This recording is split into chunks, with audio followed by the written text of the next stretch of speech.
What's up, everybody? Welcome back to another episode of the Going Rounds podcast. I think we're on episode 94. And shit, I am excited for this one because UFC 300 was a fucking banger. And that's really the only way to describe it. I don't know what else to say. It was crazy. It was fun. It was exciting. There was very minimal low points. Good shit all the way around. I'm pretty excited about it. So much so that this whole show is going to be about UFC 300, except for maybe the first couple minutes. And that's because there's not a whole lot else going on, honestly. The UFC has the weekend off, and there's a big boxing match. We'll hit that up in just a minute. There were some big fights announced, but this is going to be UFC heavy, per usual. I don't know what else would be different, but there's not much else to go over. UFC 300 is the main attraction here. So yeah, I'm sure you've heard about it throughout the week. It's Thursday. That was almost a week ago. Blah, blah, blah. Shut up. Listen, just have a good time, okay? and join me in going over all the fucking fights that happened at 300 because from the get-go, it was good. And, I am pretty hyped about it, and I know a lot of people ate their words when it came to UFC 300, including me, because I wasn't that excited in the beginning. When it was all announced, and then slowly came to my senses just like everyone else, and the shit just, I don't know, it came through, man. So that's all I can say. So we'll hit that up here in just a second. I just noticed something that I did wrong and I gotta fix, but I mean, it wouldn't be a Going Arounds podcast without a fuck up. See if you can spot what I changed or what I fucked up on. What's up, Trent? Trent's in the chat. I miss you, Trent. I haven't seen you in too long. Hopefully you see you this weekend, but these past couple weekends have been fucking nutty for me. Went to Vegas one weekend, come back, work for 3 days, leave again on Friday, and go to Country Thunder.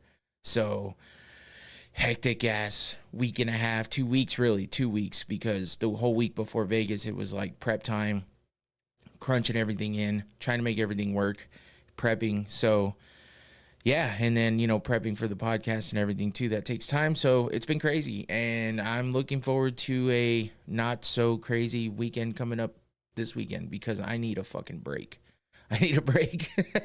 It's fun. It's been fun. I've got to hang out with the family, then got to hang out with friends, and that's always good and fun, and I appreciate it. And I'm lucky that I get to do all that. So it was different. Oh, Trent figured it out.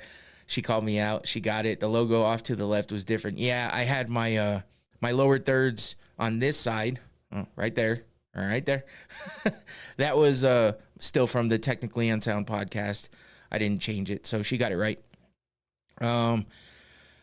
So yeah, Technically Unsound podcast. That's my other podcast. If you didn't know, check it out. We're on live Sundays and Tuesdays. Yeah, we just talk about a bunch of shit. So go check it out if you want to hear me talk about other stuff than MMA. That's what that was up there for. But now I got the right one. So, but yeah, that's it. I mean, nothing else going on. Hopefully a nice chill weekend. I got stuff to do around the house. We've just abandoned the house for like 2 weekends with 2 other people. So now it's time for us to stay here, be here, and enjoy home life for the weekend again. So I'm happy about that. Work is work, and everything else is pretty much the same. So let's just get to it because I'm too excited to, not get into all of the stuff we need to talk about here. So let's get started with the very little bit of combat sports news I have to give you. The only other things happening this weekend. Actually, the one thing I didn't prep that I forgot, PFL number 3 for the 2024 season is happening this weekend. I should probably look that up real fast to see if there's any big notable names happening. That I believe it's tomorrow night. I know I didn't even prep it because it's I don't think it's a big one. So, maybe, no, it's not really. Shit, I can't find it. You know what? I don't care because it really doesn't matter right now. PFL is what it is. It's fun to watch sometimes, But, you know, their season is kind of like, whatever. Here we go, matchups. Friday, April 19th. So it's happening tomorrow. I don't mean to disparage it at all. It's just not what I'm into right now. But it's another combat sports organization that you can watch some MMA at. They don't do elbows, so that sucks. But, you know, it's kind of fun to watch some of it. And with the merger with Bellator, you get other fighters involved. So, like, Koreshkov is fighting Umalatov. That is the main event, it looks like. Brendan Loughnane versus our Carvalho. Co-main, Logan Storley versus Musayev. And Braga versus Gonzalez. I hate that they don't put the first fucking names. Like, come on, man. Put the first names. It's easy. Bubba Jenkins versus Kamaka. That should be a good one. High intensity in that one, I'm sure. Or what I say? Whatever. Yeah, so that's it. I mean, there's nothing big, nothing crazy going on there. So check it out. PFL tomorrow night, ESPN Plus, if you are interested in PFL. So let's get to Combat Sports News. And we started off with boxing. The biggest boxing match the biggest combat sports event happening this weekend, and really one of the only ones. Devin Haney versus Ryan Garcia. So if you're on TikTok, if you're on social media at all, you've probably seen Ryan Garcia losing his fucking mind on there. Now, don't get me wrong. I know he suffers from depression and anxiety and all this other stuff, right? But I believe something else is involved. I think he might be hitting up some illegal supplements of some sort. Either way, he's been a little bit off the rails lately, and a lot of the stuff, you know, conspiracy theory type shit. But when it comes down to it, I mean, a lot of people, it's going around right now. And, you know, I shouldn't even say that on, I know YouTube is sensitive to those things, but I guess the elites of the world in the Hollywood area, he believes, are doing really, really malicious, bad things. And yeah, I mean, I don't doubt that some of that is true and some of that is happening, but yeah, he's just off the rails. So, and he's going nuts in the press conferences, so much so that Devin Haney's, you know, decided to push him by the face at a face-off in the Empire State Building. They were supposed to meet later that night to throw out the first pitch together, which is weird. Like, what are they going to do? Have one throw it out from this side and one throw it out from that side? Are they going to hold hands while they both throw it? Like, what the fuck? Who puts two people to throw out pitches? Maybe I don't pay attention to the first pitch of baseball games anymore, but that might be what it was. They were going to probably have one come out, throw the pitch, have the other one come out, throw the pitch, competition. Whoever throws it worse, the other one's going to make fun of them, maybe. Who knows? Anyway, they didn't get to do it because of Devin Haney pushing Ryan Garcia. Ryan Garcia was pissed. He's like, fuck the Mets. They you know, killed 3 hours of our time and didn't even let us do it. So he was mad. And he's just been going off left and right on social media about absolutely everything. So hopefully he keeps that same energy and lets it move into his boxing skills and does what he's supposed to with it, takes it all out on Devin Haney and wins that fight. Because if he doesn't, he's going to look like a fucking fool. And, you know, his last fight, he won. But the fight before that was against Gervonta Davis, where he got body shot and knocked out with that body shot. So, you know, it is what it is. And I mean, they're basically pretty evenly matched up. They're both 25 years old. Devin Haney, oh, man. Hiccup / burp. I don't know what the hell that was, but that hurt. Sucking in too much air here, trying to talk all fast and shit. But yeah, they're both 25 years old. Devin Haney is the favorite by quite a bit on, where is this? This is Bet365. But anyway, I was just using this for the tail of the tape, but that is a sports book. So you can get Ryan Garcia at plus 550 here. That's not a bad bet because Garcia is he's a great boxer. So just don't know what's going on in his head. So is he going to be able to keep it together in the ring? I don't know. That's the thing. And if he comes out as crazy as he's come out in all of the press conferences, it might carry over into something good. But Haney's got a 2-inch reach. They're about the same in height. It's a super lightweight bout. And let's see, Haney's 31-0. Garcia is 24-1. So they both are coming off a win in December of last year. Regis Prograis was the fighter that Devin Haney beat, and Ryan Garcia beat Oscar Duarte. So both coming off a win. Garcia's trying to take that O away from Haney and not put another loss on his record, and Haney's trying to keep that undefeated record. So, and he definitely wants to kick the shit out of Garcia, but I feel like Garcia's in his head. So it could be good, man. This could be a good one. I'll be definitely watching out for those highlights. You know, it is a DAZN pay-per-view, so you got to pay for it, and the undercards are never really that great unless you're like a full-on boxing enthusiast and fan. That's the only way you're really gonna probably appreciate it. Otherwise, unless you just like watching boxing, I'm not that into it. I spend too much money on MMA already as it is, so I will wait and watch for those highlights. So check it out. That's happening Saturday night.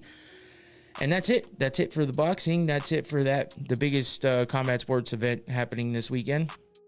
So at least there's something. The UFC's off, and I'm gonna be straight. I'm gonna be real. The next few fights for the UFC are not gonna be great. They're not gonna be the biggest things in the world, and I hate to say that, but they used all their star power. All their good big matchups happened for $299 and $300. So we can't, I mean, how much can we expect for, you know, and ask for? Like, we got a bunch of crazy big fights over the past few months. So, you know, there's got to be some downtime. They got to let those guys that are trying to be up and comers and impress. Maybe we see a future star coming up here soon. But it's going to be a bunch of Apex fights, and even the next pay-per-view is not the best. But June 1st will be when things start picking up again. May is going to be pretty light. But as long as there's fights going on, I'll be happy. So, speaking of the UFC and fights, we got finally, Jesus Christ, Dana White, what the fuck? Okay, so get this. McGregor versus Chandler. We all know that that's been supposed to be the fight. Like, that's supposed to be the next fight for McGregor. It's just a matter of when. When's he coming back? He's called out every motherfucker on the goddamn roster. He has talk shit to everybody on the roster, talk shit about everybody on the roster, and even talked about going up to heavyweight and beating people. I don't know. He's been doing too much. And Chandler's been sitting in the cut, just chilling, like laughing at him. So, and waiting for that paycheck, waiting for that red panty night. So, it's finally happening, okay? And this is, what's funny about it is, you know, Dana went off and, you know, just kind of dismissed all the shit about Conor on New Year's Eve making the announcement that it was going to happen June 29th. We all thought he was full of shit too, until they actually announced that the International Fight Week for the UFC was going to actually be June 29th. I was like, what? It's always in July. How the fuck? McGregor's off his rocker. Nope, he was right. He was right. And I you know, I said that a couple times. I'm like, you know what? He might be fucking right. And he was. And then from there, we're thinking, okay, he announces that he's going to be fighting Chandler at 185. Already it was like, and then that it was going to happen on June 29th. Well, he was right, except for the weight. It's happening at 170. So they finally announced it, made it official. The UFC has announced it and made it official. So now it's actually happening. And this is the fight for June 29th, main event, 5 rounds, McGregor versus Chandler. Let's go. International Fight Week, gonna be a good card, I think. They haven't really announced anything else, but with McGregor being at the top of the bill, they might either feel like they don't need to put a lot of people underneath, but usually they want it to be good, so at least the main card is gonna be good. Let's hope.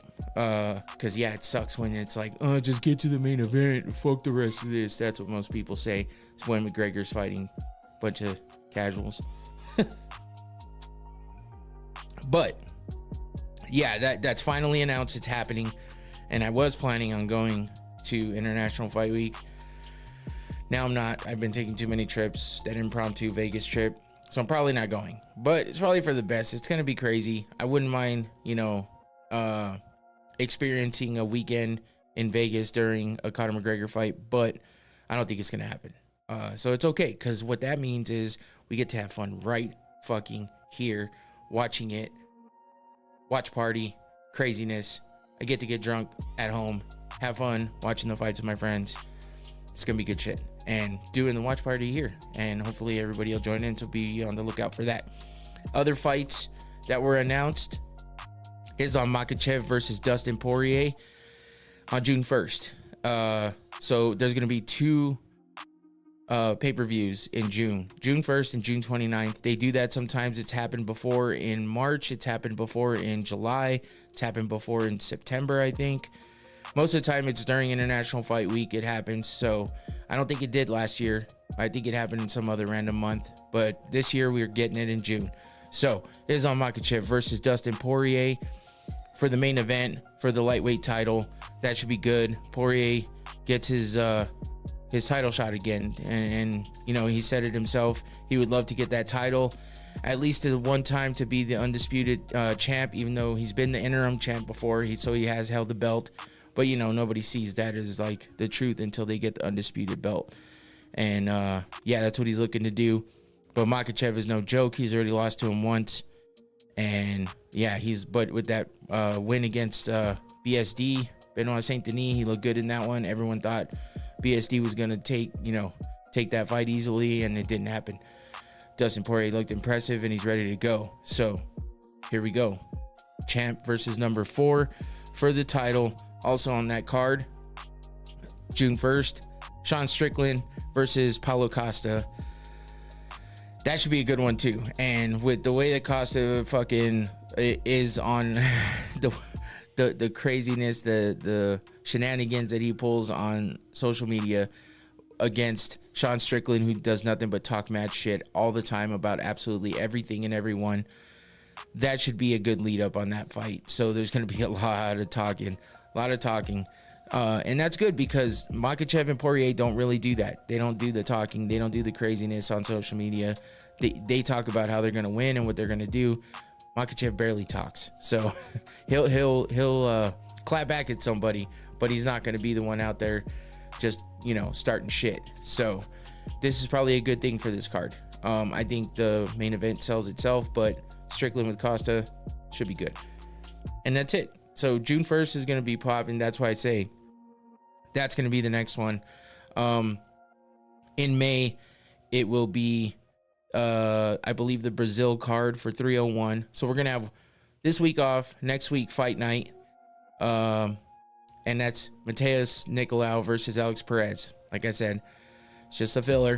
Not too bad or whatever, but nothing crazy. And then we got the Brazil card with Alexandre Pantoja versus Steve Erceg for the, who would you go for in the Makhachev fight? Oh, I gotta go for Poirier. Trent, I have to. I like Islam, but he's far from a favorite fighter of mine, and I think he's great and talented, but Poirier is one of my favorite fighters. I like him a lot. I always find myself rooting for him, so I'm finally realizing that I think he's one of my favorite fighters. And I like the guy as a man himself in real life, outside of fighting. He's a great dude, so I like him, and I'll definitely be rooting for him. Jose Aldo is returning, though, on that Brazil card, coming out of retirement to fight Jonathan Martinez. That's the co-main. Anthony Smith versus Vitor Petrino. Michael Pereira versus Mahmoud Muradov. And Paul Craig versus Kyle Baralio. So that should be good. Good enough for a pay-per-view. It's on the lower end, but it'll be entertaining, I'm sure. And let's see, nothing crazy on the there's a few decent names on the undercard, but yeah, it's not gonna be a crazy matchup or a crazy card, but it'll be fun. Then we'll have a couple fight nights in between there. Derek Lewis is fighting after that, so that's cool. It's always fun to watch Derek Lewis. Barboza versus Murphy. Tim Elliott. So a few other names on the two in between fight nights, and then UFC 302 Saturday, June 1st. Nico Price, Jeremy Wells, Roman Dolidze, Anthony Hernandez, Mickey Gall, Basil Hafez. Yeah, so some other decent names on that card. So June 1st will be good. The card in May, not too bad. The fight night card's not too great, but it is what it is. So that does it for Combat Sports News. Trent, if you're at this point, tell me who you're going for. I assume you're going for Poirier as well. I think I remember you saying you liked him. Anyone else that wants to jump in and let me know who you guys like out of these matchups I just announced, let me know. Conor versus Chandler, Makhachev versus Poirier, and Strickland versus Costa. Let's move on to the main event of everything right now. UFC 300. And I'm jumping right into this. I know we're like 20 minutes in, and I'm usually don't get to the main thing I'm going to talk about until closer to the end. But I have so much. Like, I have 4 pages of visuals here to go through. Not pages, but 4. Well, yeah, 4 pages, because, and usually I only have 1 to maybe 1.5. I got a lot, and that's because, like I said, if you saw the description of the video, they were all worthy of recapping. So let's get going and get started on UFC 300. And, you know, I always got to show the poster again. I noticed that they were using this poster throughout the maybe broadcast or other shows leading up or whatever, but they were using this poster quite a bit, so that was good. I saw that hanging around. I chose to use it because that whole plain gold with the 300 across, that was whack. So this one was dope. I had to use this one, but I liked it, and I thought it was good. So good one to commemorate UFC 300 with. So yeah, starting from the very bottom, first fight of the night. Let me queue up my stuff here, because I wasn't ready, apparently. I thought I was. Davison Figueiredo versus Cody Garbrandt. Trent says, yeah, I think I'd have to go with Poirier and then Chandler for that fight, because I can't stand McGregor. Oh, you mean he didn't change your mind in Roadhouse? That didn't make you love him? I get it. I know McGregor gets on people's nerves. You either love him or you hate him. I am a little bit in between. There's some times where I'm like, okay, McGregor, yes. Like, not full on, maybe not for everything, but some things I'm like, you know, I'm okay with him. But for the most part, I'm usually rooting against him as well. So, but he's good for the sport. He's good for the organization. I mean, you can't deny that. So I have to give the man props for his talents in and out of the cage. So let's see, Davison Figueiredo versus Cody Garbrandt. This was a heartbreaker because I was kind of rooting for Cody, even though I did bet against Cody in almost all of my bets, just because of his previous, you know, fights and stuff and how he's looked. His chin hasn't seemed to hold up very well. Figgy can definitely bang, and if he catches you, he's got some power behind those punches. So I was worried about Cody's chin, but it wasn't his chin that failed him this time. It was just the overall fight. I think Figgy was just too fast for him. You know, Cody landed a nice little palm shot here, but I didn't find many pictures of him landing good strikes.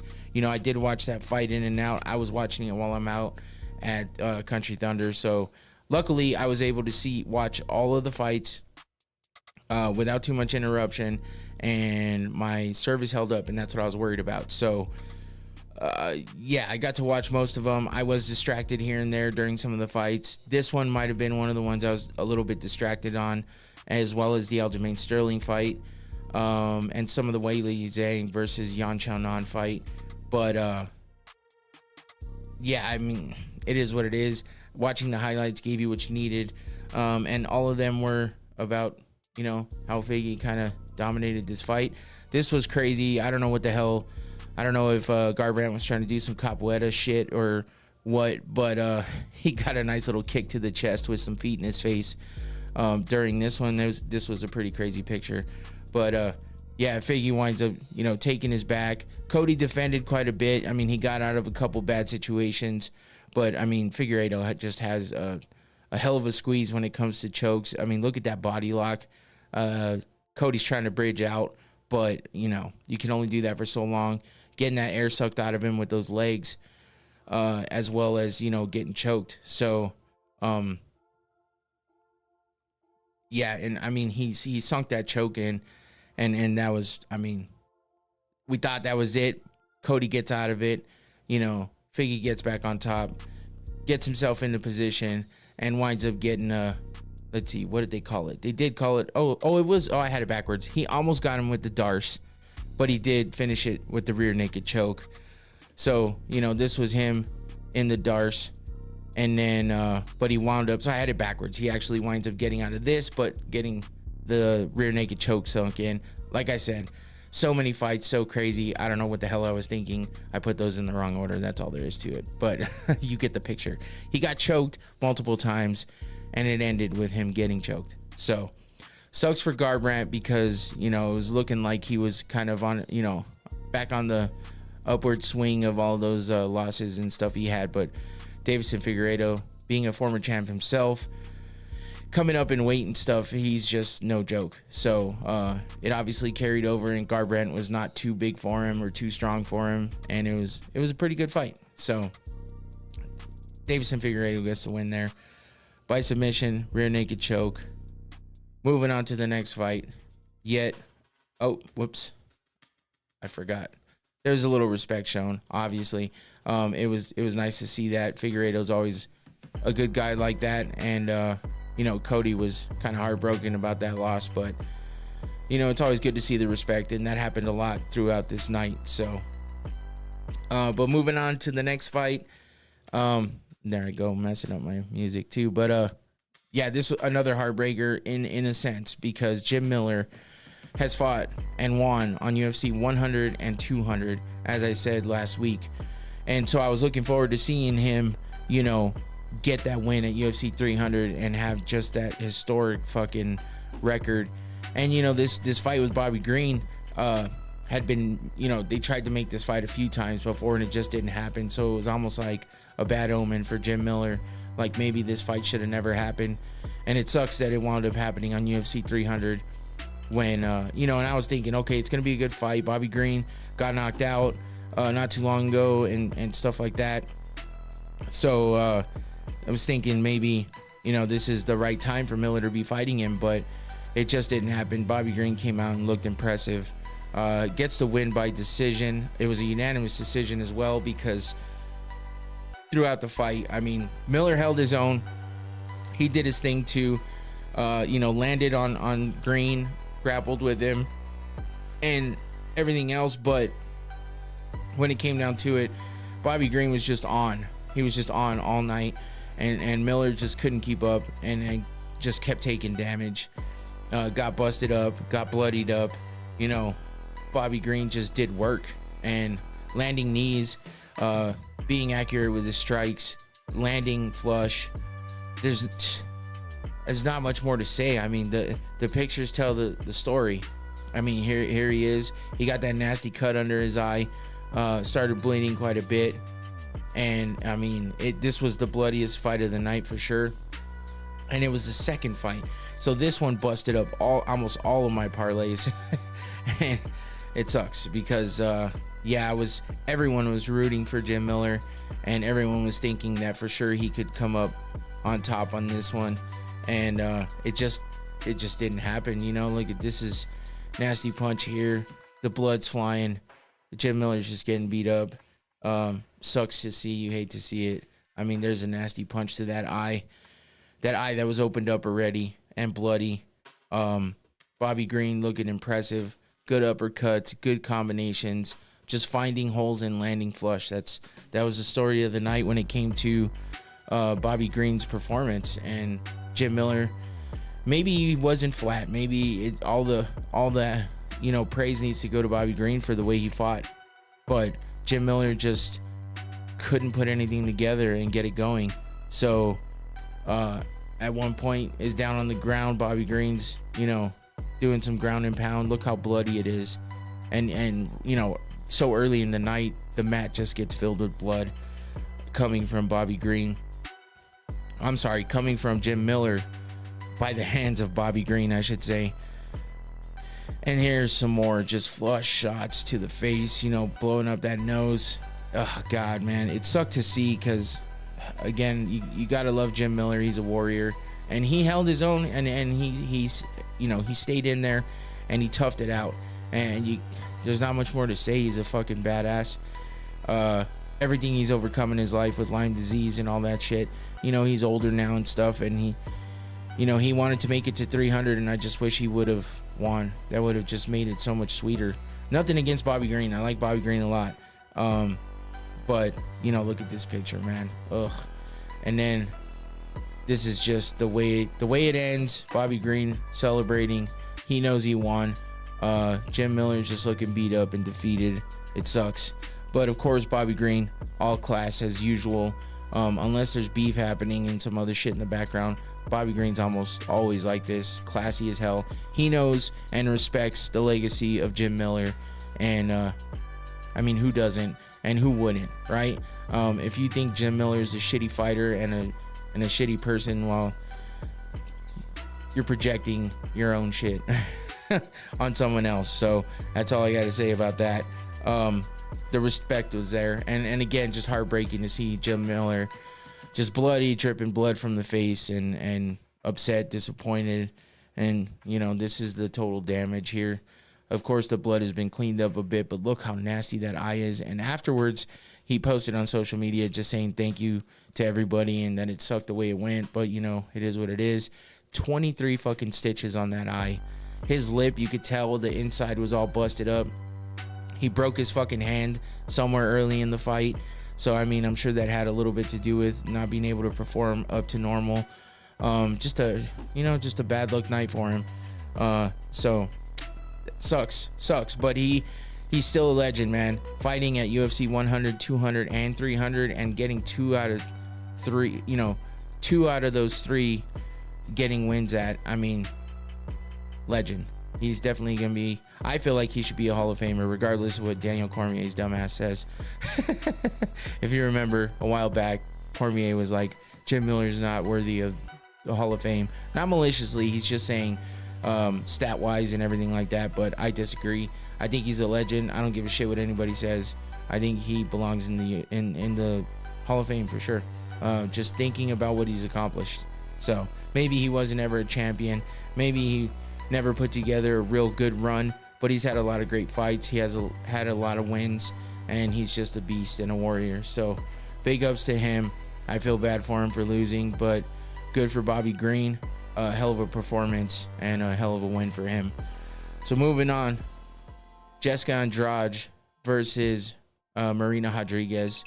So this fight, I mean, this is probably one of the ones I was the most distracted, and not for any other, not that the fight wasn't good or anything like that. It's just one of those ones of course, former champion Jessica Andrade, Marina Rodriguez, been putting together some good wins. She's a great fighter, but Andrade just put it on her, man. Unanimous decision win for Andrade, and she's such a hot and cold fighter. Like Jessica has come out and lost fights you didn't think she should lose, and then she comes out and looks impressive against difficult competition. So sometimes it just depends on her opponent.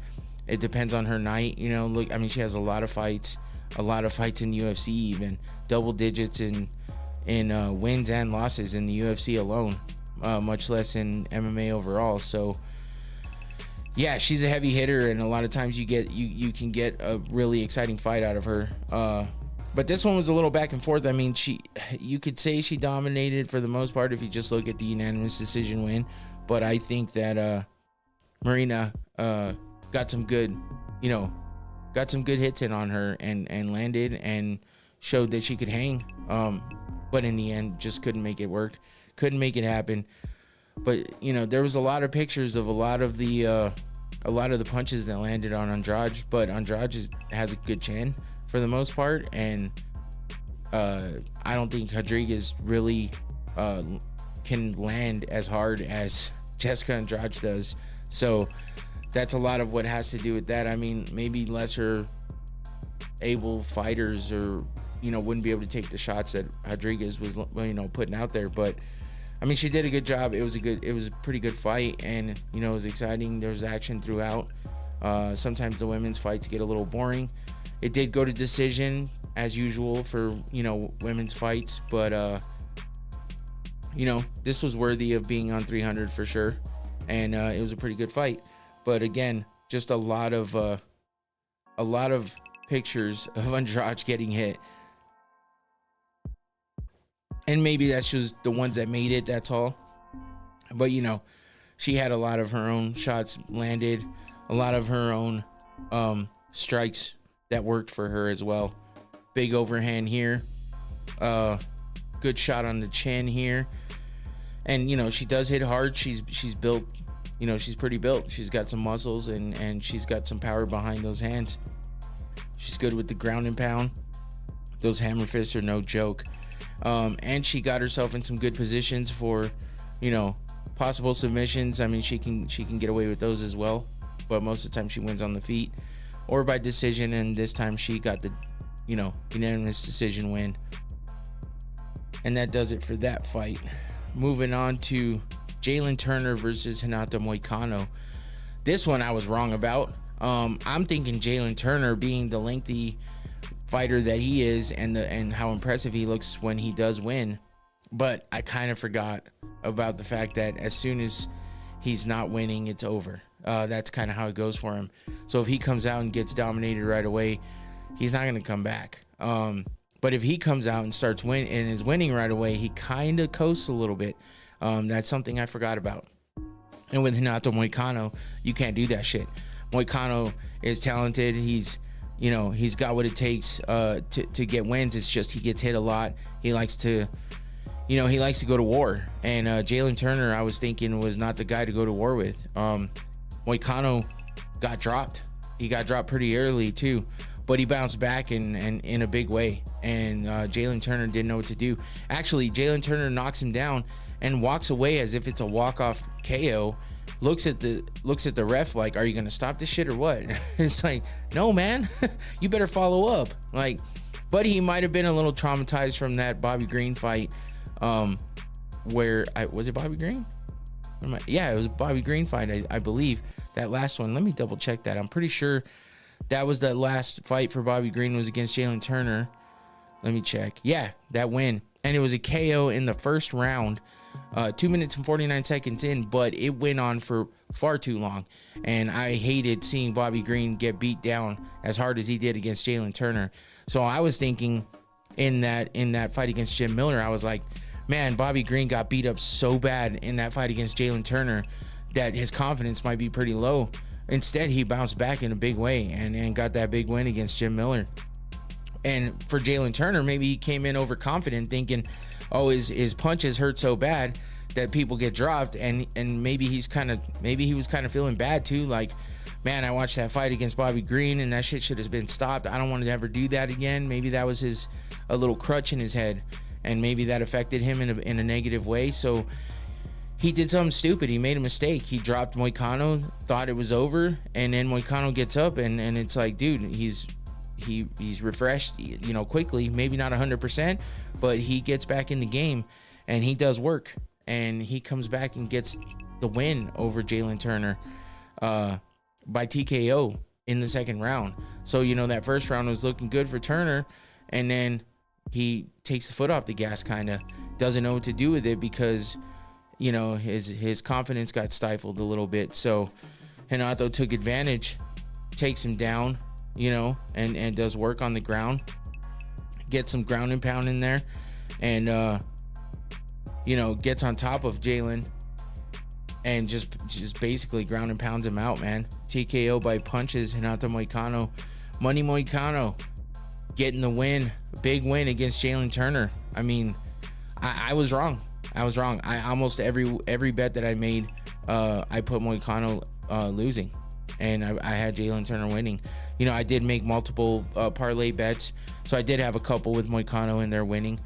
But man, if I would have just read that one a little better, I think I just kind of rushed my way through it, knowing what I know about Turner, thinking about his last fight. I was like, yeah, I don't know that Moicano has what it takes to overcome Jalen Turner, and I was wrong.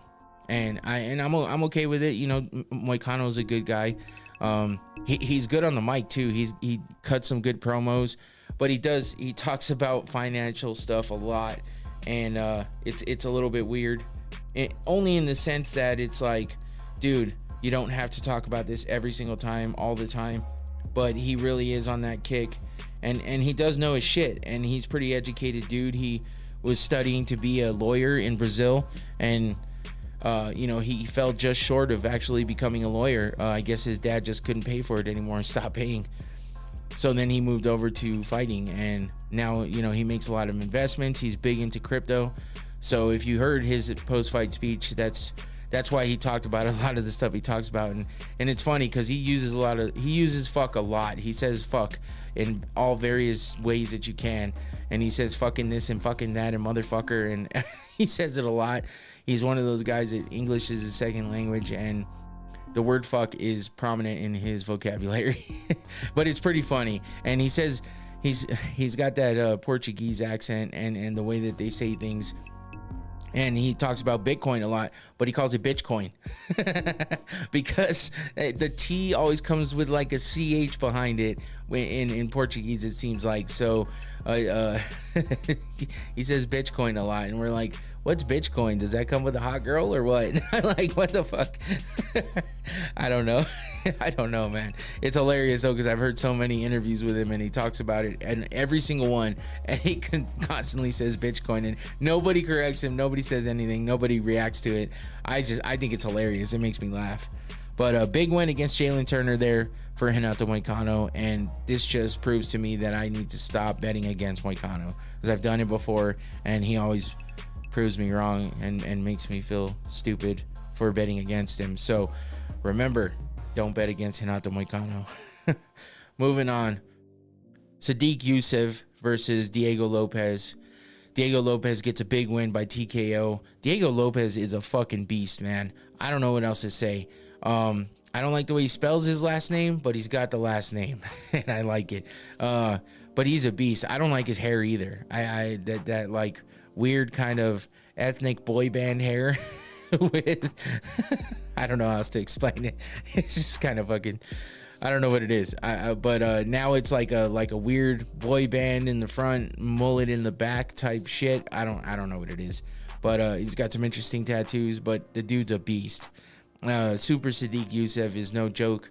And he gets the big win by TKO in the first round. He's just looked impressive. He started off his career in the UFC with a loss against Movsar Evloev, which, I mean, that's no joke of a opponent there to debut against. But he loses there, and now he's on a 3-fight win streak with wins over Gavin Tucker, Pat Sabatini, and now Super Sadiq Youssef. So he's one to look out for. And don't bet against this motherfucker either, because I think I might have bet against him before as well, and fucking always get Trent says his mullet or whatever that is fucking ugly. I agree it is. That's why I say I can't stand his hair, but he's a bad motherfucker. But yeah, I mean, when it comes down to it, Diego's just a beast, man. And you go punch for punch with him and he's gonna win. He's gonna beat you to the punch, or his punch is gonna land harder or more accurate in the best place. I mean, look at that fucking hair in this picture. Jesus. And he said that it used to be shorter because he went to some barber somewhere before a fight, and he told him just to, take a little off the ends, and they wound up taking off like 3 or 4 inches and cut it way too short, and he was pissed. So this is where he usually likes his hair to be. As you can tell, I listen to all of the goddamn interviews with these guys. You would think I interviewed these guys, which I wish I did. My channel would be way more popular, but I listen to all of it. So that's how I know these things. It's weird, like useless information, but it's interesting to hear about these fighters, and it sticks in my brain. So I relay the messages. That's what I'm here to do, is talk about the fights and the fighters. So that's why I know. But yeah, that hair, oof. But yeah, Diego just looking like a beast. Big exchange here, lands a big uppercut on Sadiq right here. Sadiq's in there with a punch, but like I said, Diego's beating him to it and hitting harder. So then Diego gets on top and starts with the ground and pound, and that's how he finishes it off. TKO by punches in the first round, 1 minute 29 seconds. Pretty quick fight there. Diego Lopez with the big win over Super Sadiq Youssef. Don't bet against this motherfucker either, which I didn't this time. I did have him winning, so I was right about this one. I have bet against him before in the past, like I said, though, and that was a mistake. And now you know, don't bet against him, depending on his opponent, though. But right now, he's pretty fucking impressive, and every time he gets more and more of a higher level opponent, and he just keeps impressing. So let's see if that streak can keep going. Moving on to the big debut for Kayla Harrison, coming over from the PFL. She's a multiple time gold medal champion or I should say gold medalist in the Olympics for judo. She's a high level judoka. She's like the first American to ever win gold in judo in the Olympics. She's got a lot of accolades. She grew up, in the judo life, basically. And unfortunately, she had some rough times there. She's been through a lot of shit. Just when she was younger, someone took advantage of her, stuff like that. It was bad. But I think, she's definitely become stronger through all that, and she's impressive. She's an impressive fighter. She had that loss. Kayla Harrison made a fan out of me. That was a hell of a debut. Hell yeah.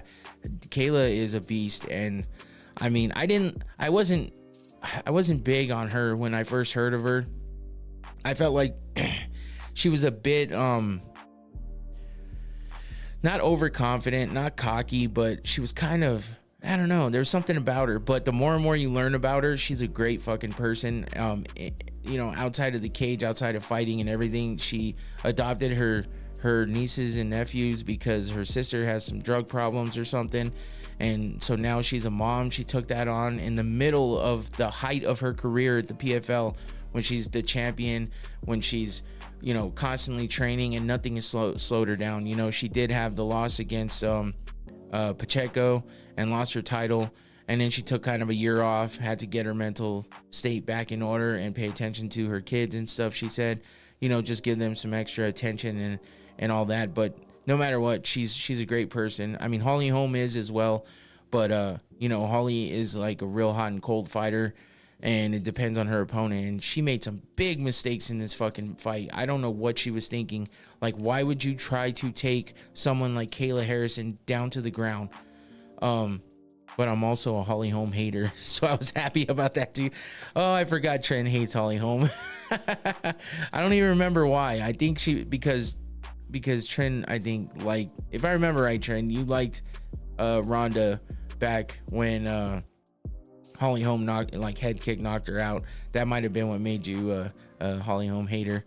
I'm not sure. It might have been multiple things that did it for you, but I understand. But Holly Holm is she's a ex-professional boxer, high level. She has a lot of accolades as well, multiple time champion. She had a whole career before she started this career, so it's crazy. And she's been a lifelong combat sports, person in general. That is the exact reason. See, that's what I thought. I thought I remembered that. But, and she's talented as hell. She's a former champion in the UFC. She beat the unbeatable Ronda Rousey when she was at the height of her career as well. She made Ronda, hit the downswing and finally retire. But, and regardless of what Ronda's been out there saying, it doesn't matter. Holly Holm was impressive in that fight. And even for a hater like Trent, I'm sure she would agree that Holly Holm, it was an impressive win. And it stopped the reign of the Ronda Rousey era. So, but this night was a bad night for her. She just did all the wrong things. It was almost like she felt the power of Kayla Harrison and was like, "Fuck this, let's go to the ground." That was a mistake. That was a bad decision. Kayla Harrison is a fucking beast everywhere. You can, just look at her fucking arms. Look at those muscles as she's punching. And Holly Holm's like, oh fuck. and Holly Holm has a weird kind of fight style, but yeah, she just could not hang with Kayla. There's no way around it. She gets touched in this fight multiple times. Kayla shows her judo. Of course, she had to, because that's second nature for her. So, she throws Holly. She gets on top of her. And, she smothers her for sure. I mean, that's what Kayla Harrison does. If she throws you, you're going to be on the ground. She's going to get on top of you, and you're not going to be able to breathe. You're not going to be able to move. She puts all her weight on you, and she starts to go to work. And she's either trying to get into dominant position to submit you, or she's going to ground and pound you out until you submit to strikes, or the ref pulls you off or pulls her off. So, and that's kind of what she was going for here. But it was a hell of a fucking debut for Kayla Harrison. If you didn't know about Kayla Harrison, you fucking know now. And there's a lot to know, because I feel like she is a resurgent. She's adding the resurgence is happening in this division because of Kayla Harrison right now. And there's a lot of fights to look forward to. She's not here for a long time, like Michael Chandler, but she's here for a good time. And I think we're going to be impressed with what we see. She did have trouble with the weight cut she usually fights. In PFL, she was fighting at 155. She walks around at about 170 to 180 because she's just stacked. And but you know, she's never cut down to 135. She said the last time she weighed 135 was in high school, like 16 years old, which is insane. But that's because she's all muscle too. It's not like she's fat. She's not big like that. She's just in shape. She's got a big frame, and those muscles are heavy, man. And she's got them. She's ripped up. So, yeah, I mean, unfortunately for Holly, she didn't know what to do with all of it, and she was the unfortunate jump off point for Kayla Harrison in the UFC, and it's something that a lot of people have been waiting for. So Kayla, you know, did work, got her on the ground and pound, and then finished her with the submission, and flattened her out even. And I mean, you see someone in this position with someone on their back choking them out, and they're flat with their feet in the air, you know it's over. You know it's done. Holly Holm taps. Submission by rear naked choke, second round, 1:47 seconds in. Kayla Harrison wins her debut in the UFC. Now, the question is, who's next? And does she get a title shot next? As of right now, it's supposed to be Raquel Pennington, who is the current champ, versus the Venezuelan vixen, fucking what's her name, Juliana Pena. That's supposed to be the fight next. But there's rumors that Raquel Pennington is hurt, so maybe Kayla doesn't want to wait forever, so maybe she gets another fight. Maybe they do a number one contender fight or an interim title fight even, between her and Juliana Pena. Pena being the former bantamweight champion. So maybe it makes sense to throw the interim title out there if Raquel's hurt and not ready to fight for a while.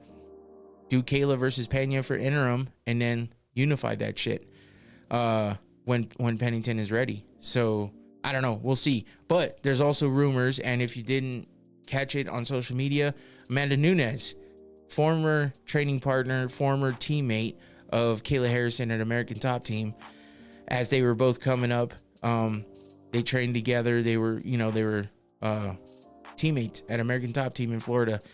And Amanda Nunes, listening to the post-fight speech for Kayla, is like doing this, listening. She's all, what the fuck? You're not going to say my name? Because that's always been the thing. Nunes has been at the top of the division for a while, the two divisions for a long time in the UFC. Kayla Harrison has been the best thing outside of the UFC, aside from Chris Cyborg. And a lot of people were talking about that matchup when Kayla was, at the top of her game in the PFL. So now it's like, what's going to happen? Will Amanda come out of retirement and fight, and fight Kayla? Because that's the thing that's been talked about for so long. And who knows? Maybe that was the start of some beef between Amanda. But I don't know. Should Amanda come out? The way she ended her career on top with an impressive win, and vacating the title because she wanted to retire and spend time with her family, which is commendable with the career she had. She's the GOAT of women's MMA in the UFC, and she left that way. So I don't know. This could be big, and I'd hate to see her come back and lose to Kayla. I'm not thinking that she would. I'm just thinking it's going to be a hell of a fight, and that would be probably the best competition that Amanda Nunes would have. So will she come out of retirement to check that out and entertain all of that? I don't know, but it's worth a it's worth talking about because of that video. Amanda maybe just wanted to, garner some attention out there, remind people that she's still around, remind people of who's the GOAT of that division in the UFC still. Maybe that's what she was doing. I don't know. But I guess we'll have to wait and see. For now, Kayla Harrison, hell of a debut. She's definitely a contender. Maybe the next champ. I don't know that Raquel Pennington can hang with her. Juliana Pena, maybe, because Pena is a good grappler. She's a high-level wrestler. So maybe that's where it's at. I don't know. But those are the only two worthy of it right now, I believe. And I guess we'll have to wait and see. So, moving on. Calvin Kattar versus Aljamain Sterling. Aljamain Sterling gets a win by decision here. Unanimous decision at that. It wasn't the craziest of fights. Of course, people are going to be haters. Of course, people are going to hate on Aljamain Sterling because it never ends. It never stops. Just ever since he won the title by disqualification, he gets illegally kneed in the head. People talk about how he's faking it and that he quit and he doesn't deserve the title, blah, blah, blah. Defends his title multiple times, has impressive fucking wins over the guy who they were even saying he didn't deserve to, win against. And he proves everything he needs to prove, and then he loses to Sugar Sean, makes mistakes and loses the belt, so he decides to move up to featherweight from bantamweight.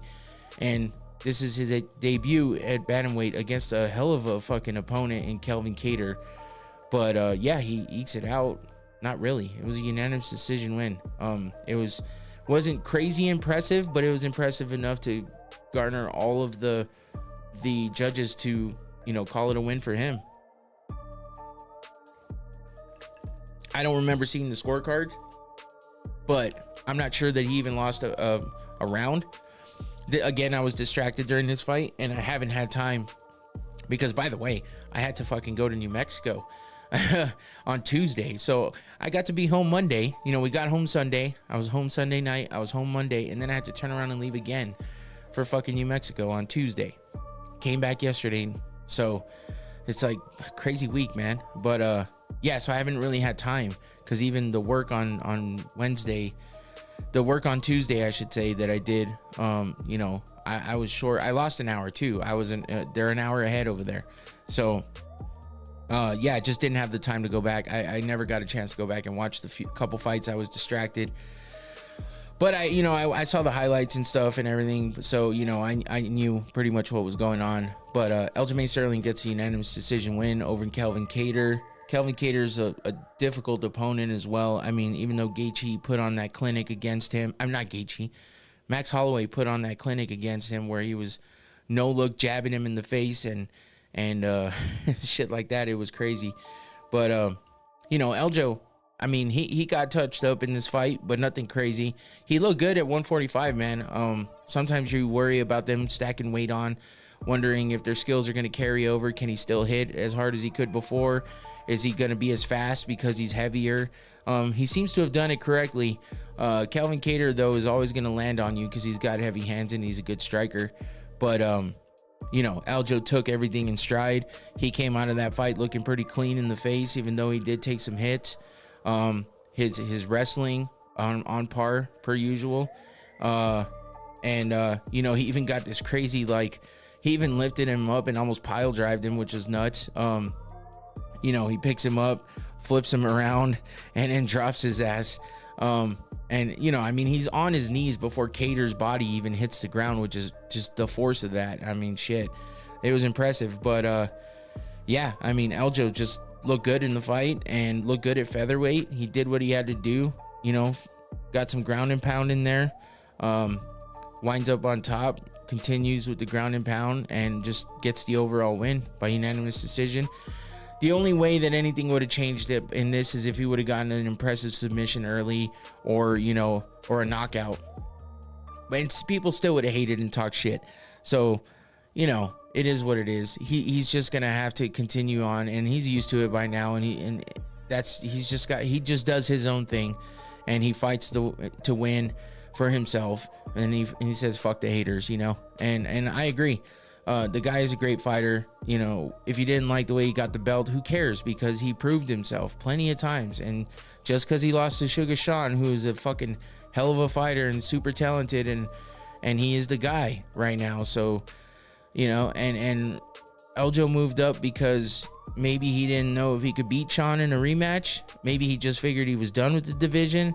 He had trouble with the weight cut a lot of times. It was tough for him. He's a bigger frame guy. And then he has his training partner and best friend Merab waiting to get that title shot. So he should be next for the title now. And with Eljo out of the way and stuff, that's good. I mean, and it was a nice thing that he did for his friend. Plus, it was just that time. So the haters can keep hating, but Eljo's a great fighter, and I respect him, and I think that he can do big things in the featherweight division if he just keeps going and maybe works on some striking and stuff, and maybe he'll win some people over if he does well in that division.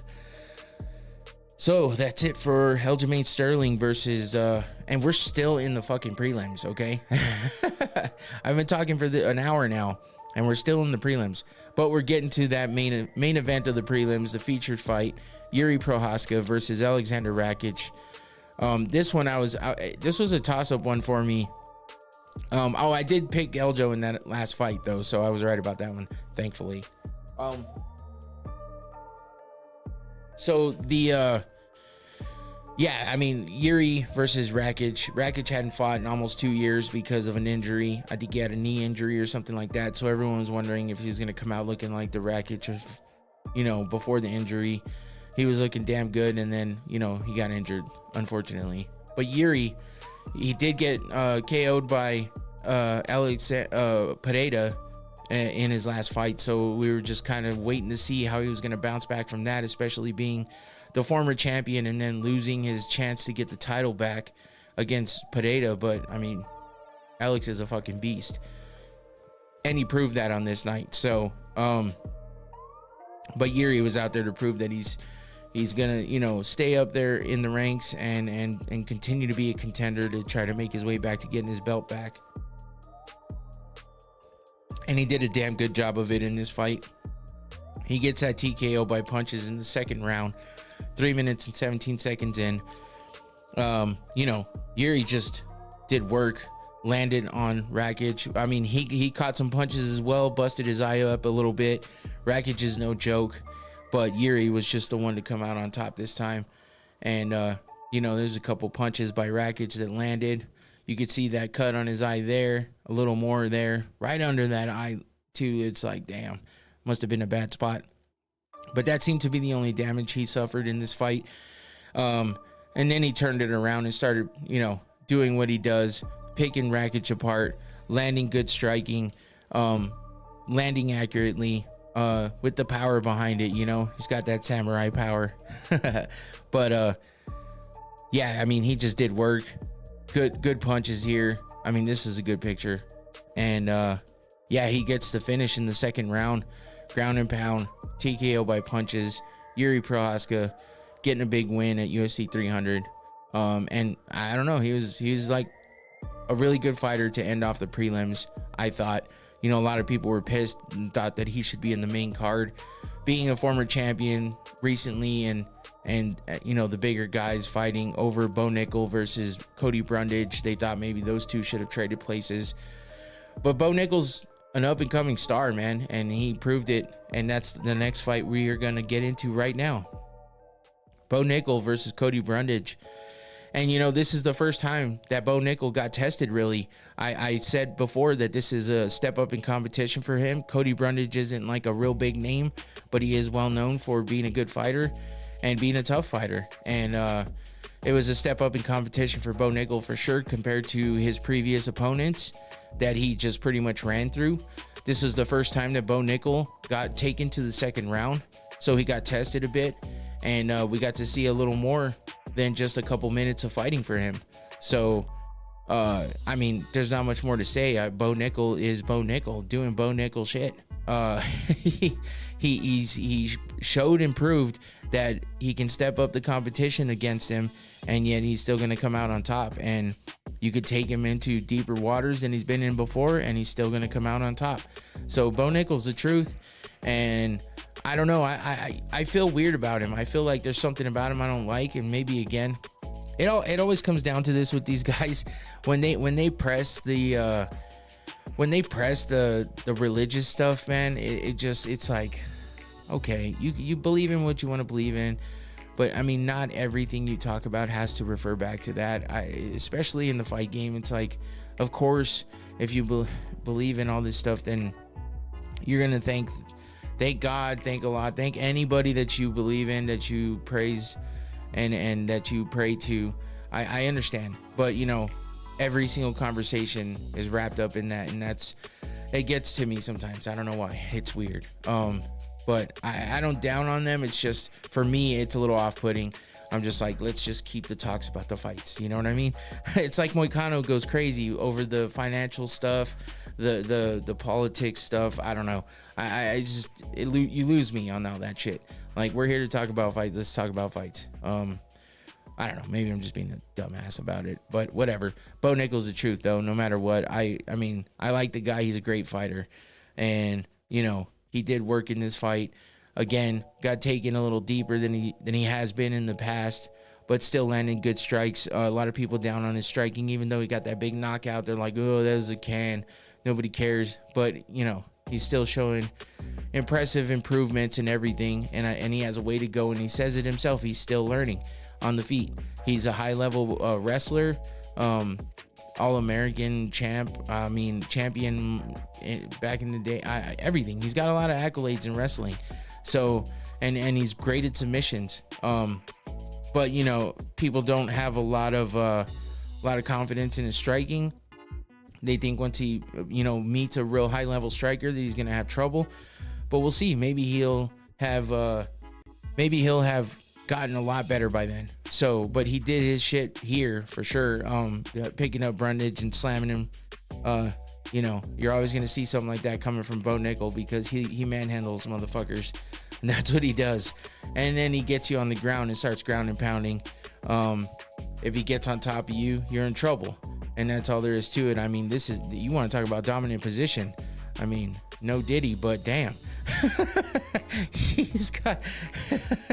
He's in a dominant position here for sure, but he's always gonna get in there and try to get those submission attempts, and most of the time he's gonna be, if he's got the good position on you, he's gonna be successful with it. And he finally in the second round gets Brundage in those positions, sinks in the choke, and gets the win by rear naked choke in the second round for Bo Nickal. Continues to be undefeated, continues to be impressive, and continues to climb. So let's see what kind of a step up in competition he gets next. He's looking to try to get somebody in the top 15. He said he's ready to start, you know, fighting those ranked fighters and getting a number by his name as well. So that should be exciting, and we'll see where he takes that and what's next for him. He was talking about Hamzat. He's talking about big names, like big names, whether it be big names at the top or just big names in the division. But he's definitely looking to step it up and prove himself even more than he has recently. So moving on, I did pick Bo in that fight, so I was right about that one. But unfortunately for me in this one, I picked the wrong way. But that's because Charles Oliveira is a beast, former champion. You can never count him out. And that's what I was counting on here. Sarukian is a badass, though. He's a beast himself. And when it comes down to it, he's just talented as fuck. And I didn't know if he could hang with Oliveira, because Oliveira is good on the feet. Oliveira is good on the ground. But Sarukian had an answer for him. And that's really all you can say. Sarukian comes out on top here. Winner by split decision. A lot of people thought it should have been unanimous decision, and Sarukian said himself that the judge actually apologized and said he made a mistake, that he should not have scored it for Oliveira, that it should have been a unanimous decision win for Sarukian. But you know, it is what it is.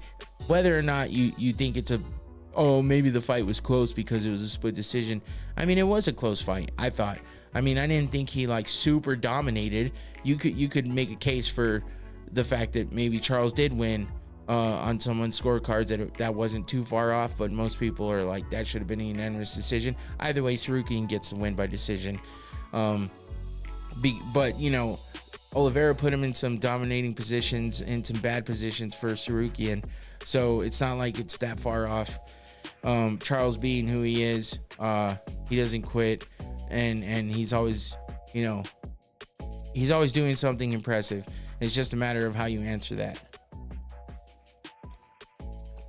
So it started off, with Charles just looking good. Like I said, he got him in some predicaments on the ground with the grappling. I mean, Tsarukyan's like doing the splits here. It looks like he got dropped on his head, but Oliveira was just throwing him around and damn near got him in some submissions. Got some ground and pound going, and then the submissions came, and he got him in this deep guillotine. And I think Charles thought that he got him at one point. I think I got this one and the Figueiredo fight mixed up, because I think Oliveira got Arman in the guillotine first, and then it was deep, like super deep, and Charles actually was like looking like he was worried at first, and then it looked like he sunk it in and thought it was done. But Tsarukyan didn't give up, didn't go to sleep. Arman came back, started working his way back to being dominant himself, getting some strikes in there, landing punches, head kicks, and just started doing work on Oliveira and trying to break him down. And Oliveira he doesn't give up. As much as people said in the past that he doesn't give up. He's a hard opponent to finish, and just a tough opponent overall. I mean, Arman landed flush a bunch of times, but in the end, he gets a split decision win, even though it might have been a unanimous decision. That's what it came down to.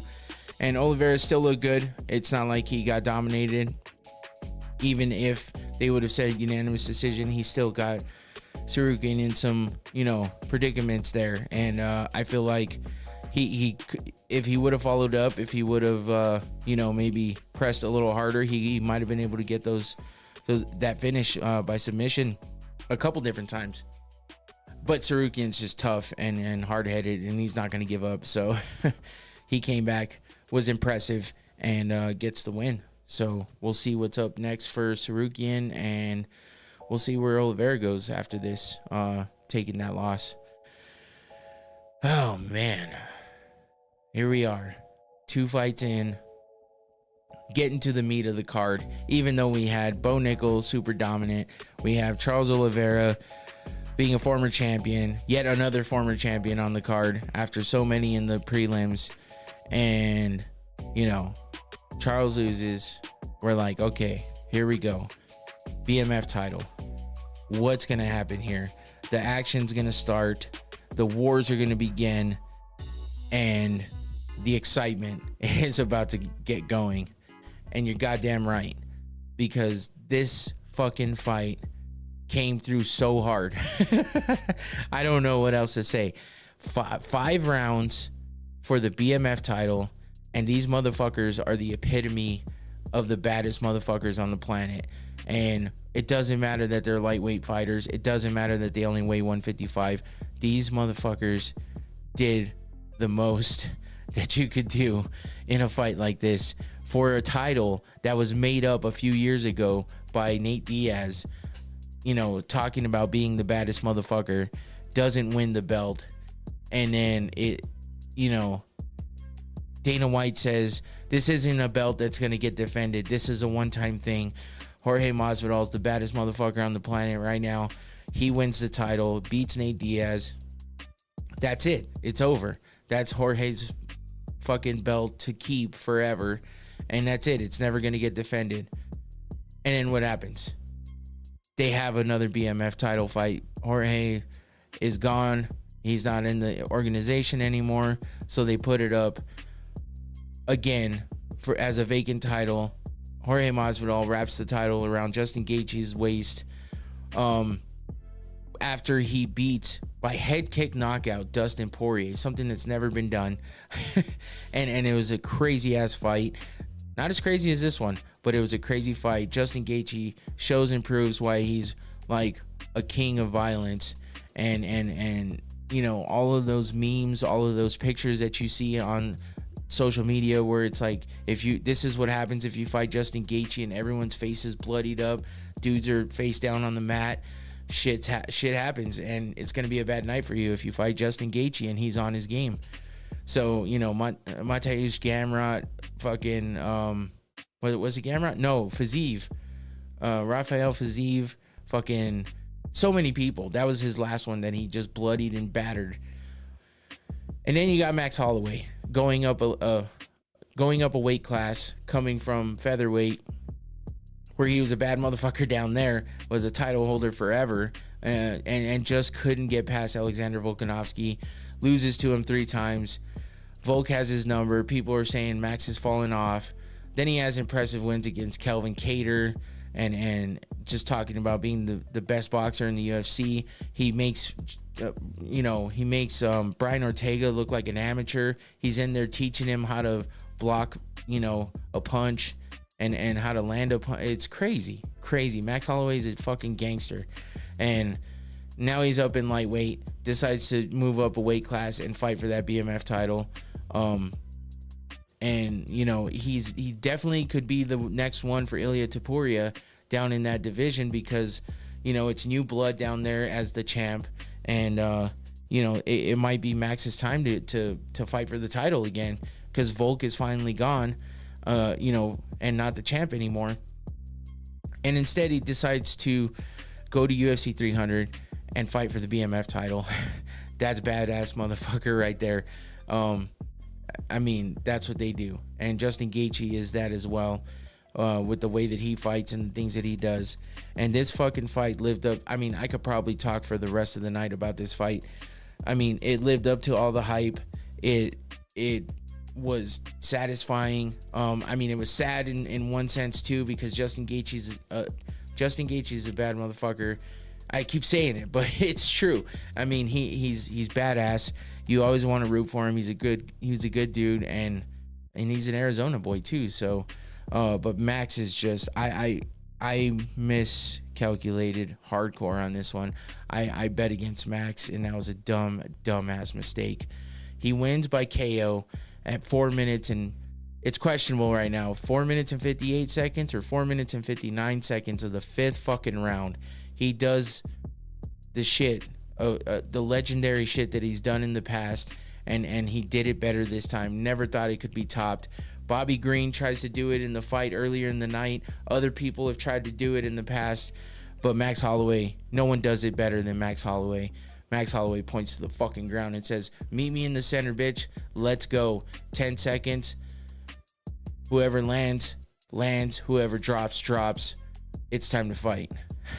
I mean, you can't get more badass than that. And he showed and proved what being a BMF title holder is all about. Yeah, I mean, I have so many pictures to show and so many things to go over. It's insane. I mean, Justin Gaethje comes out in the first round and he lands on Max. He fucking dropped Max. The first time ever Max Holloway has been dropped in a fight, Justin Gaethje is the one to do it. Go figure, in the BMF title fight. I mean, that's the way it should happen. That's the way it was meant to happen. And if it was gonna ever happen, that would be the way. And it happened. But it's crazy because no one's ever dropped Max. No one's ever knocked Max out. Never in the way that, Justin Gaethje has done to other people.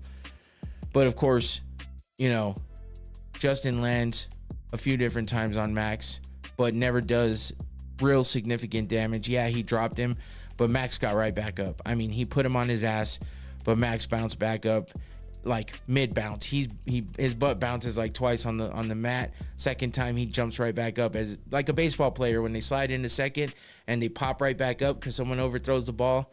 They pop up, round the base, and keep running. That's what Max did. He popped up after falling on the second bounce on the mat and jumps back up and is ready to fight again. There was no real knock. I mean, it wasn't even barely a real knockdown, but he got knocked down. So, you got to give Gaethje credit for that.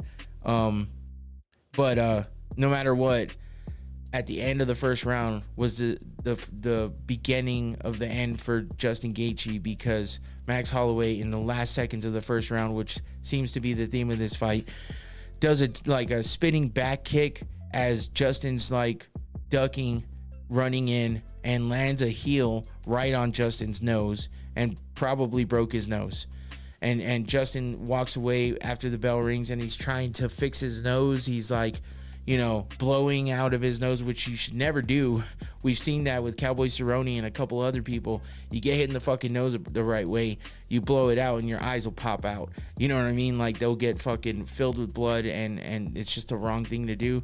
Justin did it. He got away with it, but his nose was fucked. So now he's breathing out of his mouth for the next fucking 4 rounds, the next 20 minutes, fighting a beast like Max Holloway, who puts that volume on you. Like, holy shit. So, you know, and the fight just keeps going. Just Justin Gaethje, being a badass motherfucker, just keeps fighting, breathing out of his mouth, breathing heavy, and still puts it on Max. And it's still a great fight. Now, is it still as good of a fight as it would have been if that didn't happen to Gaethje in the first round? I don't know. But Gaethje's still doing work. So, you know, but Max, I mean, well, I forgot to mention the leg kicks. Gaethje is a great leg kicker. He will beat the fuck out of those legs, and he kicks hard. And Max got his legs kicked real bad. Dana White said that there was like a football-sized fucking lump coming out of Max Holloway's leg. He gets his leg kicked here and continues to get his leg kicked, and you can see the swelling right there, right under Justin's ankle. There's a big knot in Max's leg. But, you know, Max turns it around. Not yet, though. But here it looks like a bit of an exchange. Max is still getting hit, but then Max turns it around and starts connecting. You know, you see the blood splatter there coming from that nose of Gaethje, which is all fucked up because of that kick. Max starts in with the body kicks, you know, and he starts getting that rhythm down. Big exchanges, big punches from Max, and Gaethje's hanging in there, taking them. But, you know, there's only so much you can take. Max Holloway's just wearing him down, picking him apart. But, you know, Gaethje doesn't ever look like he's done. He's just taking what's coming at him and still pressing forward. Max Holloway, at the end of the fight, he's, you know, getting told that there's 30 seconds left, getting told that there's 20 seconds left. Now he's being told that there's 10 seconds left. Trent said, best last 10 seconds of a 5-round fight I've ever seen. Me fucking too, Trent, and I've been watching this shit for a long time, and you know that.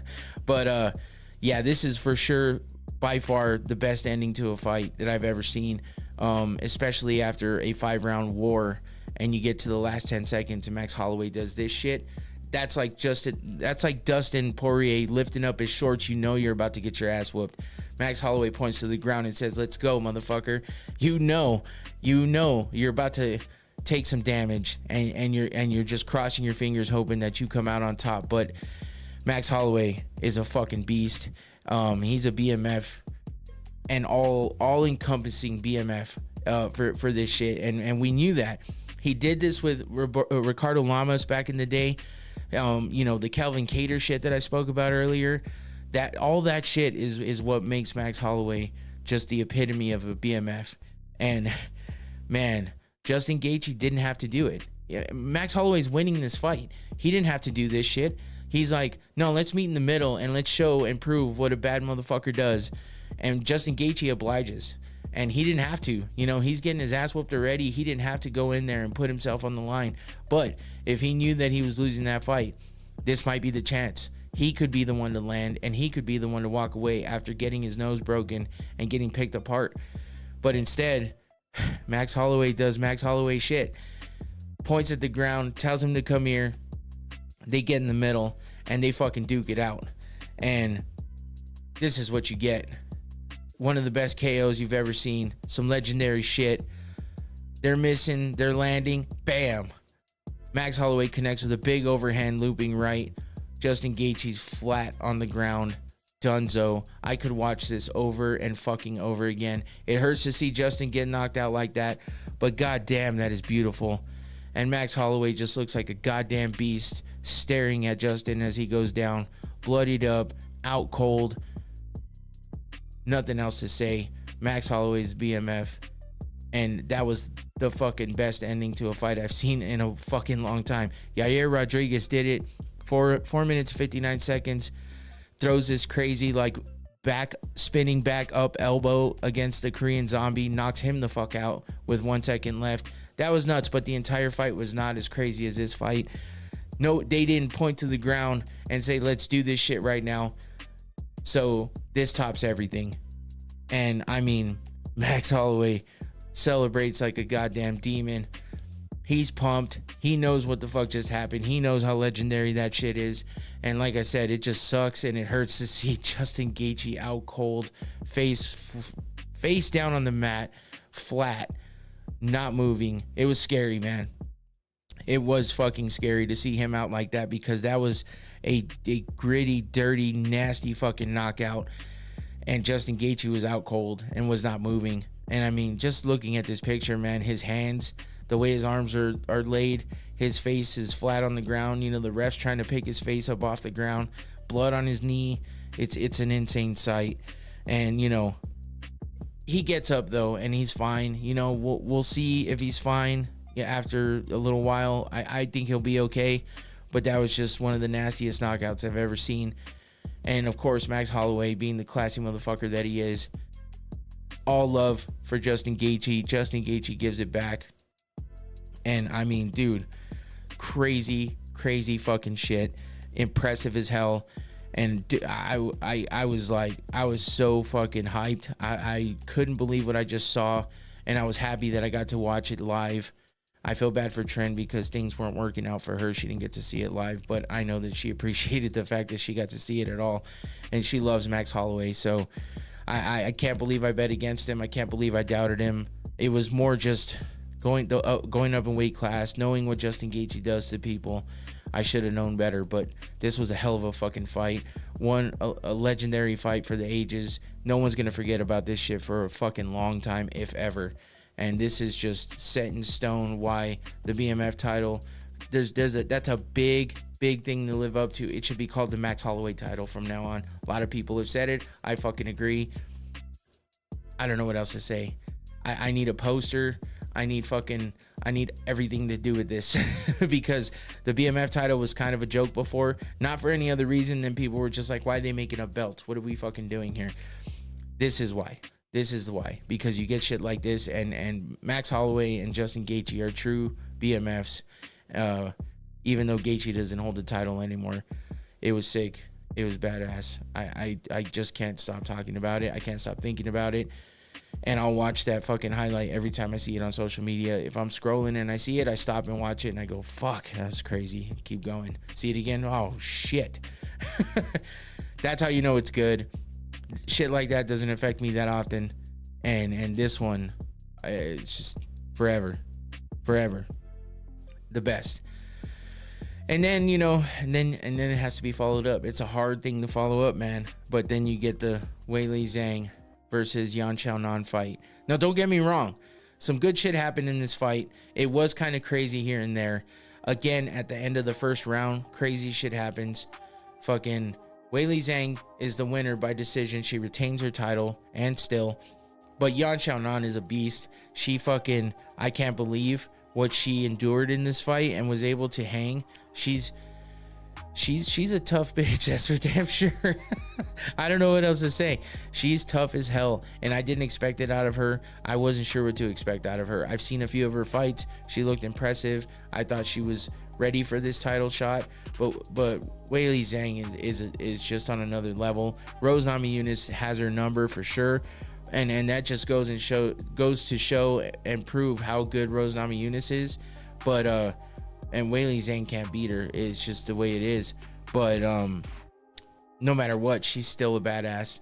And she proved it. She retained her title, and she fought through adversity and she really had to fight to keep that title. So, you know, like I said, there was still good shit that happened in this fight, but it's so hard to follow up that crazy ending to that last fight. But Weili Zhang started in doing work right away on Yan Xiaonan. But Yan was able to turn it around on Weili, and at one point, you know, she got her good, and we'll get to that in a second. But like I said, at the end of the first round, crazy shit happens.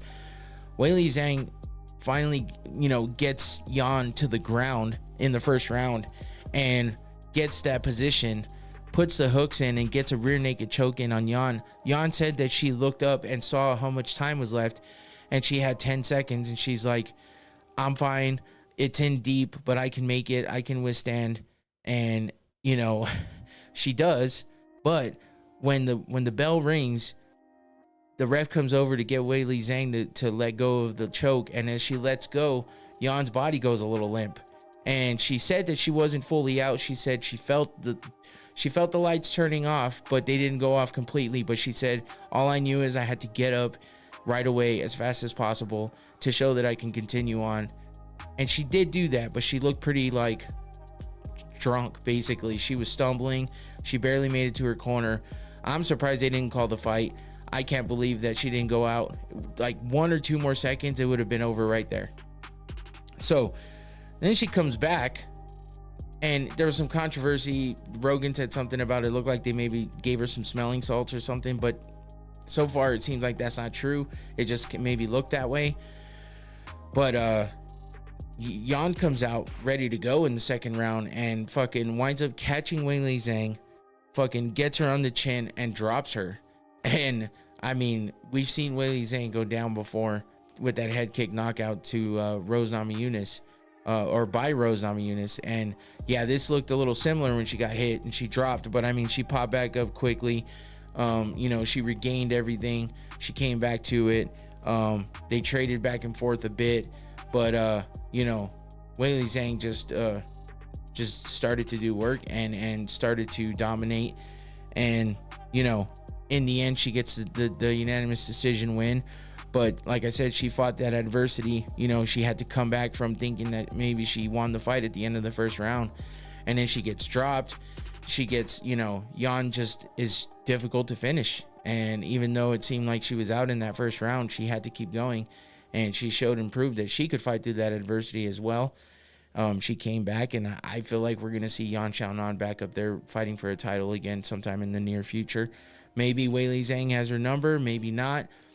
We'll have to wait and see. But as for now, Weili Zhang still the champion in that division. And yeah, not sure. Are they allowed to do the smelling salts to get in? No, they're not. That's illegal. It's considered performance enhancing because it's not a natural way of recovering. So yeah, smelling salts are not a thing. What I think Rogan saw was maybe the cut man had the big Q-tip and was putting it in her nose, and maybe it seemed like, you know, Yan said that basically they poured ice water on her. They had the ice on her head and her neck, and that's what kind of woke her up. She said she felt better after that. But smelling salts, they cannot do that for sure. So that's why it was kind of put in question out there. But yeah, Weili Zhang retains the title. So we had that, you know, mediocre kind of, not mediocre, but in comparison to the BMF title, it was a bit mediocre. It was a bit more tame. Then we get to Alex Pereira versus Jamal Hill. Exciting as fuck. And everyone was doubting that this would be a great main event. Everyone was saying it wasn't worthy of 300, blah, blah, blah. Me included a little bit. I didn't go that hard on it. I just said, yeah, it may not seem like a 300 worthy main event, but it is what it is. And Alex Pereira has been super fucking impressive. As much as I've rooted against him over and over again, you know, Jamal Hill's coming back from the blown Achilles tendon, coming back somewhat early, I think. And but he says he's good to go, and he's trying, you know, he's hungry to get that belt back. He had to relinquish the title because of the injury. Nobody beat him for it, and unfortunately he wasn't able to get it back because Alex Pereira is a 2-division champion. Not simultaneously, but this is his second division being, you know, having a title, and this is his first successful defense of this title. He didn't defend the title in the middleweight division, but he's up here in the light heavyweight division doing big things. You know, he beats Yuri for the title, and then he comes up and fights the former champion in Jamal Hill. And Jamal Hill, I mean, he looked good. I mean, it's not like he didn't do anything, you know, for the short period of time that they fought. Hill looked like he was okay, looked like he was in there ready to fight, and he talked a lot of shit beforehand. He was overly confident for sure, but Alex is such an animal. He's that calm, stoic guy that just looks like he'll kill you, and he'll kill you. What else can you say? He's got that nasty left hook that he dropped Izzy with, and then he almost dropped him again in the second fight against Izzy. He dropped Strickland with that left. Like, it's just nasty. He's got the craziest punching power, and even with these short punches, he still knocks you the fuck out. And that's what he did here. Jamal felt that power and couldn't handle it, gets hit, and you know, falls backwards, kind of in that weird fashion that Jamal Hill knocked out Johnny Walker, where he hit him in the top of the forehead, and Johnny Walker kind of leaned forward and just like fell back like a weird, one of those fucking stupid things that you see at the car wash. That's what it looked like. But Jamal Hill kind of fell back like that too. It was weird. But yeah, full on, eyes rolling in the back of the head, big KO. Alex Pereira just looking like a fucking demon, staring at him going down, admiring his work. And here you go, full on. Here's see, short left hook, and Pereira goes down for the ground and pound. I mean, it's so quick, you don't even know. It's like not a hook, it's like an uppercut. I don't know, it was weird. But yeah, it follows it up. And you know, Jamal came to as he went down, and then Pereira just fucking goes down, lands a couple gigantic shots on the ground, and Jamal's out, done, over. Pereira defends his title, and still. And then the most disrespectful shit you could think of. He just does the meme. He's like, here it is, here you go. Oh man, that was crazy. A lot of people are saying it's a shot at Izzy because Izzy was just with the guy that does that little thing that he does, and you know, I guess he's a TikTok. I don't even know his name. I think it's like it's spelled like shame, but it's Shame. I don't know his full name. I feel bad for that because, you know, it's just funny. He like, somebody will be like, this is how you open a can, and they use a can opener to open a can like this, and he'll just pop the top and be like, like, duh, stupid. You know, there's an easier way to do that, right? The shit was funny, and I mean, the guy's super popular, funny ass videos, and for some reason, Izzy was in a video with him doing that. You know, it was kind of funny, a funny video. And then I don't know if Pereira's just trolling Izzy still, or if he just did that because Jamal Hill is talking lots of shit, and it seems like something maybe he would have liked, so that's why he did. I don't know the full explanation on that, but it was funny. It was disrespectful, but I mean, that's a hell of a way to top off UFC 300.